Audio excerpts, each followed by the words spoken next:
오늘은 가시 시리즈의 마지막으로 엉겅퀴를 볼 텐데요. 앞선 영상에서 말씀드려서 아시는 것처럼 성경에는 가시나무와 엉겅퀴가 같이 언급되는 경우가 많았습니다. 이스라엘 땅에는 엉겅퀴가 6, 7종류 서식하는데요. 그 중에 끈끈이 절구대라는 종류는 숫꽃이라는 곳에 많이 서식하는 종입니다. 이 엉겅퀴는 죄인들을 다룰 때 채찍으로 사용했다는 기록이 있습니다. 특히 이 엉겅퀴는 밭의 가장자리나 사람의 손길이 닿지 않는 빈 땅에 서식합니다. 그러니까 주인의 다스림 밖에 있는 그림이지요. 창세기 3장 18절에 나오는 엉겅퀴가 다르다르라는 이름의 식물입니다.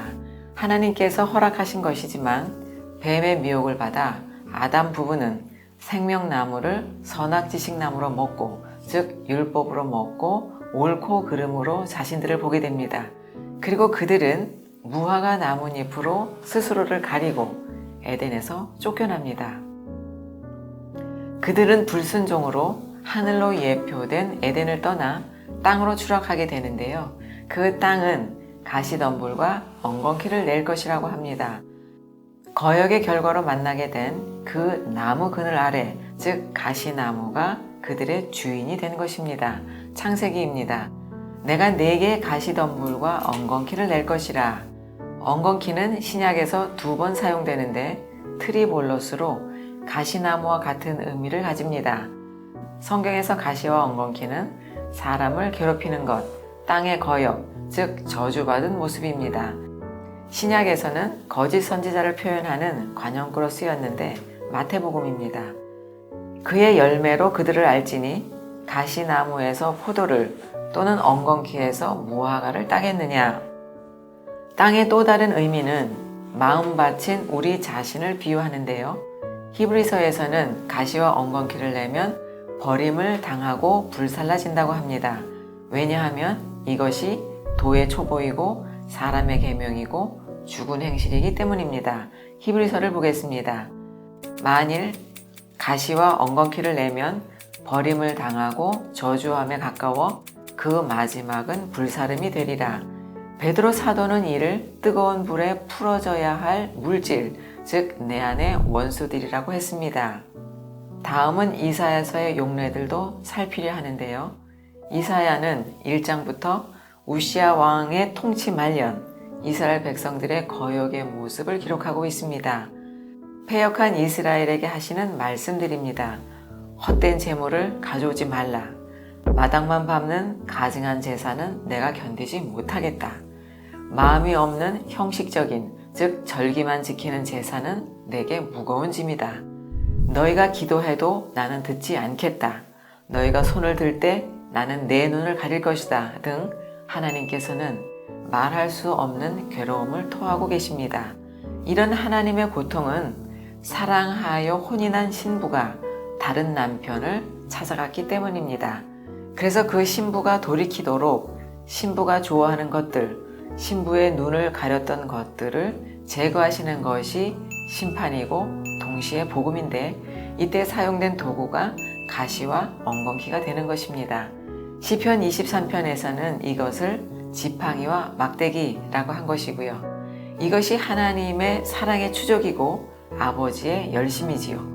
그러나 그들은 남편이신 하나님께로 돌이키는 대신 자신의 떡을 먹을 것이고 자신들의 옷을 입겠다고 목소리를 높입니다. 이는 자신들의 뜻대로 하겠다는 것이고 사람의 손으로 만든 떡, 즉 사람의 계명을 따르겠다는 것을 의미합니다. 그리고 부탁인지 명령인지 알 수 없는 말로 자신들의 수치를 가려달라고 합니다. 이사야서입니다. 그날에 7 여자가 한 남자를 붙잡고 말하기를 우리가 우리 떡을 먹으며 우리 옷을 입으리니 다만 당신의 이름으로 우리를 부르게 하여 우리가 수치를 면하게 하라. 이어서 5장은 그런 백성들의 열매에서 악취가 난다고 하십니다. 5장 2절입니다. 땅을 파서 돌을 제하고 극상품 포도나무를 심었도다. 그 중에 망대를 세웠고 또 그 안에 술틀을 팠도다. 좋은 포도 맺기를 바랐더니 들포도를 맺었도다. 여기서 들포도로 번역된 말은 배오심입니다. 이 말은 악취가 난다는 뜻입니다. 좋은 열매는 고사하고 악취를 내는 그들에게 하나님께서는 사리를 판단하자고 하십니다. 그리고 계획을 말씀하시는데요. 5장 5절입니다. 이제 내가 내 포도원에 어떻게 행할지를 너희에게 이르리라. 내가 그 울타리를 걷어 먹힘을 당하게 하며 그 담을 헐어 짓밟히게 할 것이요. 이는 하나님의 모든 보호를 거두심으로 아담 부부처럼 에덴 동산에서 쫓겨나는 것과 같습니다. 바깥 어두운 곳, 즉 바벨론으로 쫓겨나는 것이지요. 보호하심을 거두시면 땅의 모습은 황폐해집니다. 이어서 하시는 말씀입니다.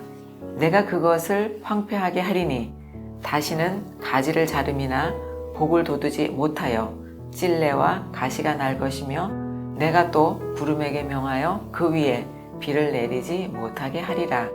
이렇게 하시는 이유는 그들이 스스로 먹은 육신의 것들을 모두 말리시기 위함입니다. 이렇게 가시와 함께 사용된 엉겅퀴를 말씀드렸는데요. 이 식물은 하나님과 등을 지고 동쪽으로 쫓겨난 백성들을 찌르는 심판과 회복의 도구로 비유되고 있음이 보였습니다. 이어서 잠언의 가르침을 보면 게으른 자와 지혜 없는 자의 포도원을 가시덤불이 덮었다고 하는데요. 잠언을 보겠습니다. 내가 게으른 자의 밭과 지혜 없는 자의 포도원을 지나며 본즉 가시덤불이 그 전부에 퍼졌으며 그 지면이 거친 풀로 덮였고 돌담이 무너져 있기로 내가 보고 생각이 깊었고 내가 보고 훈계를 받았노라. 포도원은 이스라엘 백성을 의미하는데 그들에게 가시덤불이 덮이고 돌담이 무너진 것은 모두 하나님의 보호하심에서 벗어난 것으로 앞에서 말씀드린 것처럼 짐승의 위험에 그대로 노출된 상태가 됩니다. 다른 말로 하면 짐승의 다스림, 즉 가시나무 그늘 아래로 들어간 것을 의미한다고 말씀드렸는데요. 이런 상태가 된 것은 앞에서 공부한 것처럼 말씀이 없어 자신들의 생각대로 행한 결과입니다. 그러면 하늘에서는 비를 내리지 않으시고 땅은 기경되지 않아 아무 소산도 내지 못하는 황무지가 되고 말지요. 이런 곳은 가시덤불과 엉겅퀴가 덮이는 주인이 없는 버려진 땅이 되어버리는 것입니다. 이런 구조에서는 하나님께 드릴 열매를 맺을 수 없다는 의미가 됩니다. 이렇게 사람의 마음으로도 비유되는 그 땅에 가시와 엉겅퀴가 가득하다는 것은 씨 뿌리는 비유에서처럼 좋은 땅이 아니어서 말씀인 그 씨가 뿌려져도 뿌리를 내리지 못한다는 말씀과 같은 의미가 됩니다. 가시나무와 엉겅퀴를 마무리하면서 깨달은 바를 정리해보면 가시나무와 엉겅퀴는 앞뒤 문맥을 따라 여러 의미가 있었음을 봤는데요. 성경 전체에서 이들은 모두 거역한 백성을 괴롭게 하는 도구였습니다. 깨닫게 하시려는 것이죠. 다른 말로 하면 하나님의 말씀이 뚫고 들어오시려는 하나님의 열심인 것입니다. 가시나무 그늘에서 어서 나와 예수님의 상징인 포도나무에 접붙이시려는 구원의 큰 그림이 보입니다. 동시에 깨달은 것은 가시와 엉겅퀴가 가득한 곳이 내 마음이라는 것입니다. 가시와 엉겅퀴는 제거되어야만 하는 사람의 계명, 사람의 가르침, 장로들의 유전으로 베드로 사도가 이것을 물질이라고 하며 불살라져야 한다고 외치는 것이지요. 이것이 내가 죽는 날, 즉 종말의 날이고 불세례이며 말씀을 진정으로 깨닫는 그날입니다. 그래서 이 날이 속히 임하길 간구하고 또 간구하는 것입니다. 하나님께서는 이 일을 이루시려고 가시와 엉겅퀴로 찌르시고 불사르시는 내용이 성경 전체에 흐르는 하나님의 마음임을 깨닫습니다. 오늘 여기까지입니다. 다음에 또 만나요. 감사합니다.